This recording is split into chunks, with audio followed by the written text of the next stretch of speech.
సరిత, ఈ వంటింట్లో ఏమి జరుగుతోంది? ఏమైంది అత్తయ్య? వంట చేస్తున్నాను కదా. వంట? ఇదేనా వంట? మా కాలంలో ఇలా చేసేవాళ్ళం కాదు. అత్తయ్య, కాలం మారింది, వంట కూడా మారుతుంది. రోజూ కొత్త కొత్త వంటలు. ఇంట్లో వాళ్ళ పొట్టలు పాడవుతాయేమో.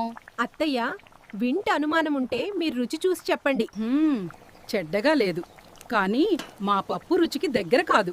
అది మీ స్పెషల్ కదా అత్తయ్య, నేను నేర్చుకుంటాను. నేర్చుకుంటావా?